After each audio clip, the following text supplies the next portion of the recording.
the session of social science. So today we are going to read about geography's natural vegetation and wildlife chapter.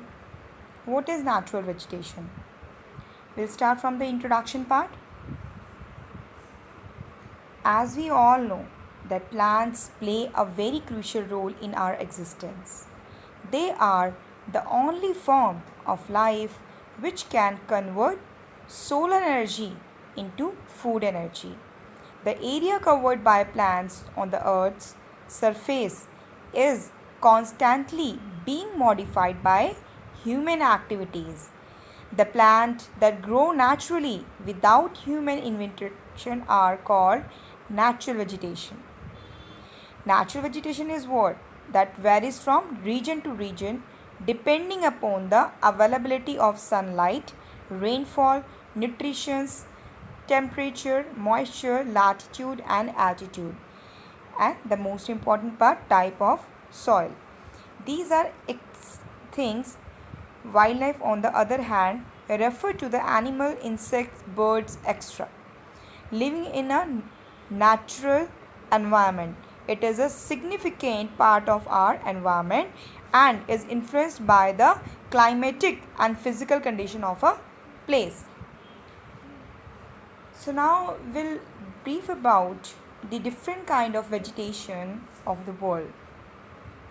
As we have different vegetation, that is forest, different kind of forest are there, trees and shrubs growing together at a particular place, that is called forest.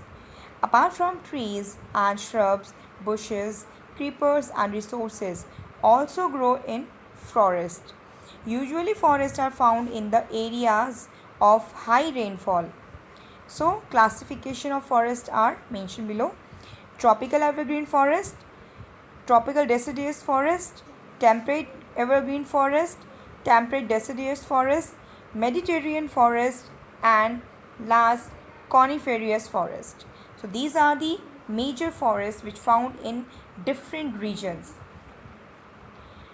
So here we'll talk about forest, that is tropical evergreen forest.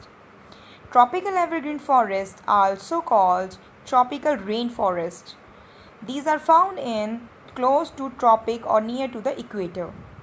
They are found in Monaco and Amazon basin of South America, and in Asia, countries like Indonesia, Malaysia, India, and their basin in Africa. They occupy an area of about 79% of the Earth's land surface. These regions are hot and receives heavy rainfall throughout the year. The trees do not shed leaves altogether because there is no dry season. This is the reason they are called evergreen. As you must have read about the same, there are different zones. So that evergreen forest lies in equator zone, that is totally hot and humid, and that the humidity over there is a main cause the heavy rainfall. Things about the wildlife of tropical evergreen forests. The region consists of most dynamic wildlife in the world. Animals such as sloths, ape, monkeys, gorilla, tree lizard, bats are found on the trees. It also has a variety of snakes like python, cobras, pit vipers and kraits. The world's largest snake, anaconda, is found in the tropical evergreen forest. There are also many varieties of birds and snakes, turtle, alligator and crocodiles that lives in rivers and swamp, and hippopotamus are also found in Africa. So students, this is all about this forest of tropical evergreen which found in equator region. In the next session, we'll read about the next forest, other forests. Thank you so much.